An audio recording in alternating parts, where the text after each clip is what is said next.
So we've had the beautiful Balkanized Benelux, and now we have Balkanized Britain. Yes, everything's independent in the British Isles. Britain's colonies are still under England, I guess. I don't know why they're called England. It doesn't make any sense at all. I don't know if the game just automatically changes them to England, but it was literally the UK, and then I saved this, and then I came back. But we're obviously the rightful heir to the British Isles because we own Gibraltar. And we are in a faction. We're in the Celtic Alliance with Northern Ireland. They're able to get cores on all of Ireland. We're allowed to get cores on all of Britain. We'll conquer the world together. There's a few other factions on the British Isles too, like the Anti-Mercia Alliance. They're both communists. And then there's the Alliance of Straits, which is Belgium and Sussex. But yeah, it'll be our job to reunite the British Isles and maybe even reunite the British Empire under a new Caledonia. Technically Scotland, but I guess fascist Scotland is just called Caledonia in this mod. So yeah,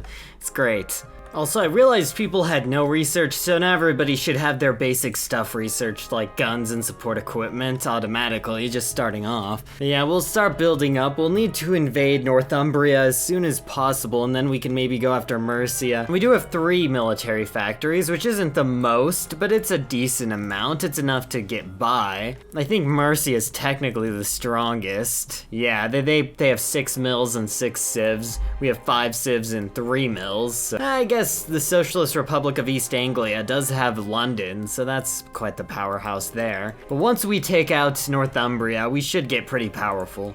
And we are allowed free war goals against any country with more than 5 divisions, so while people have 0 divisions, we have to wait to justify, but once they have at least 5, we can just give a free war goal against them, because then they actually stand a chance. But since these guys have 0 divisions, we have to wait to the full justification time. So we'll use that time to slowly build up an army that will surely crush them, hopefully. We are equal on military factories, pretty equal on manpower. We're just on a higher conscription law, but they have more, even on a lower one. Okay, Northumbria is giving us a sneak peek at their cards. They've shown us that they have at least 1 division, and our estimates show 1 to 2.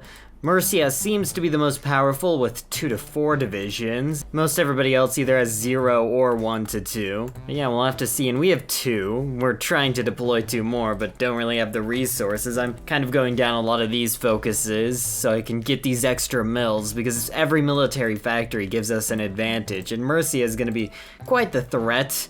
Yeah, 10 to 12 civs, 6 to 8 mills, yeah. And we're going to form our intelligence agency. Obviously, Shake the best intelligence agency, but that's totally a good one, because we're always the good guys here. We never spy on anyone, for any reason. Oh, dominions break with the crown. It looks like England decided to go the monarchist route. You get exiled from Britain and you decide to restore the monarchy. That sounds great. But yeah, it's probably a good thing anyways that the dominions broke with the fold. You don't want to be a subject of a country that's exiled from its nation, kind of. That's interesting. Unfortunately, that means we can't just go after Britain and easily get back all the colonies. We'd have to go back and get them individually back. And okay, we have 3 divisions, and I think they only have 1 division, or I guess they could have 3. They probably have 2 then. So we'll assume 2, and we should win, even though they're 3 poorly trained, poorly equipped divisions, but we'll see.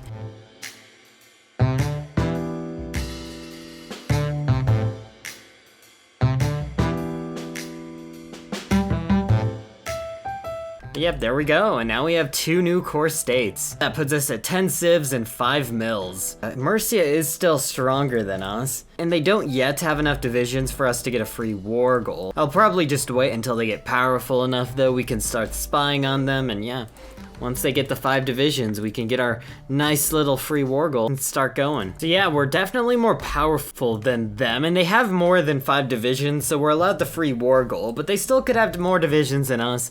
So just to be careful, I'm going to get these 2 out, and then I'll invade them. Okay, and the war has started, and they do have enough divisions to cover their entire front, so this is going to be an actual battle. It looks like we have the edge, though, and just with how troops are positioned. Oh. Actually, they had another division to put in here. Okay,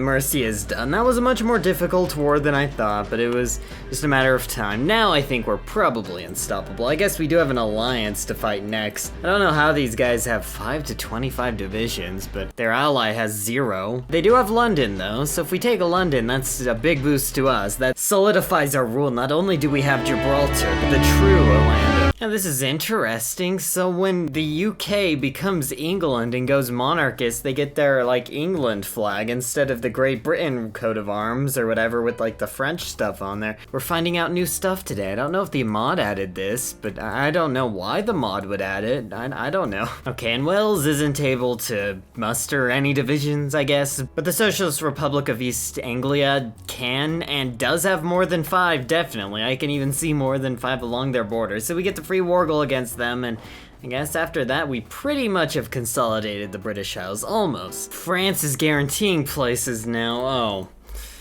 Oh. Okay, well I guess her ambitions in Ireland have to wait a little while. Yeah, that's kind of annoying. I guess it is kind of a good excuse to go to war with France, even though, yeah, we're in no position to do that, really. Okay, and we took London and won, so that's nice. Interesting. France and Czechoslovakia joined the Alliance of Straits instead of the Commonwealth, which they would usually join when England leaves the Allies or dismantles it and does this. So yeah, that's very interesting. I guess we better just go to war with them then.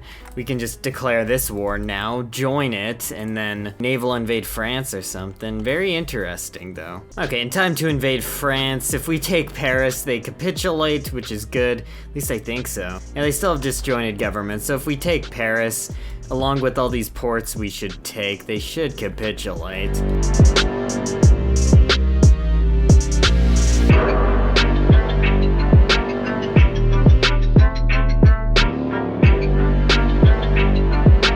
Okay, perfect, and that ends the war completely. Fortunately, didn't get the most war score just because Germany had a million divisions that they could throw at their enemies, but overall, we pretty much won. We did a good job. Okay, so we now have Romania as a puppet, France as a puppet, and we're at war with Canada, where they're the only major, and we own this island, which I put some reinforcements on just in case. So through Newfoundland, I think we should be able to invade and capitulate Canada, therefore capitulating the new allies. Okay, and the invasion of Canada is beginning. We're going to land in Nova Scotia, try to take Halifax. I don't know, somehow France is also doing a naval invasion all the way through the Straits of Gibraltar to northern Canada. Yeah, I don't know that.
Okay, and Canada capitulated the second we landed in New Zealand. And I was about to go after the US just like I was gonna do in the Balkanized Benelux video, but I remembered what happened last time, and yes, Germany actually does have a war goal against us, so it's probably a good idea to bring all of our divisions onto the German border, just to counteract that threat. Yeah, it's kind of funny that like the exact same thing happened, but at least this time there's the English Channel separating us, so it's not like they're gonna capitulate us, but they could easily capitulate our French puppet. Okay, and Germany declared war on our puppet, Legionary Romania. It's like on our border, we have quite the advantage, so I don't really know why they declared that, but I guess let's go ahead. Oh no, and France capitulated. Okay, at least the Soviets are fighting now, and Japan's on our side too, kind of, but they could also declare on the Soviets and then kind of be not on our side. This is kind of a complicated situation. At least we survived. Oh, Germany completely withdrew all their divisions. How nice. That's a good idea, Germany. I guess that's what happens when the Soviets declare war on you.